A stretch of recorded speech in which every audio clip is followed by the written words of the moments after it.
France, home to baguettes, fashion, revolution, and romance. But have you ever wondered, why is it called France? The name sounds elegant, but it actually comes from a Germanic warrior tribe. Let's dig into the surprising story behind the name France, and how a tribe of sword-wielding invaders left their mark on an entire nation. Before France, this was Gaul. Before there was France, the land was called Gaul, known in Latin as Gallia. It was home to Celtic tribes and later conquered by the Roman Empire in the 1st century BCE. Gaul became a Roman province, complete with cities, roads, and baths. For centuries, Latin was the main language, and Roman culture dominated. But after Rome began to fall, things started to change. Who were the Franks? Around the 5th century CE, Germanic tribes began moving into Roman territory.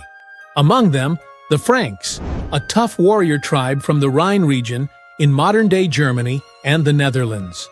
Their name, Franks, likely comes from a word meaning free men. Another theory? It may refer to their weapon of choice, a franca, or throwing axe. The Franks conquered large parts of Gaul and settled there. They didn't just take the land, they gave it their name. The rise of the Frankish kingdom. One Frankish leader, Clovis I, united the tribes and converted to Christianity around 500 CE. That was a game-changer. His kingdom grew strong, and the old Roman name Gaul began to fade. In its place, the kingdom of the Franks, or Francia in Latin. By the 9th century, under rulers like Charlemagne, Francia became one of the most powerful kingdoms in Europe. From Francia to France.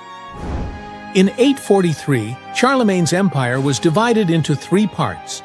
The western portion became known as West Francia, the root of modern-day France. Over the next few centuries, West Francia slowly evolved, politically, linguistically, and culturally, into France. The name stuck, even as kings came and went, revolutions exploded, and empires rose and fell. So yes, France is named after a Germanic tribe, not a Latin or Celtic word. What the name means today. Today, France is one of the most recognized country names in the world, but it still carries the legacy of the Franks, a name that once meant warriors, now associated with philosophy, art, and global influence. It's a name that transformed from a sword-swinging tribe into a modern republic. So now you know, France wasn't named for wine or romance. It was named after a tribe of warriors who carved out their future in Western Europe. What country should I cover next? Drop it in the comments. Like, subscribe, and share this with someone who says "we" to history. See you in the next country.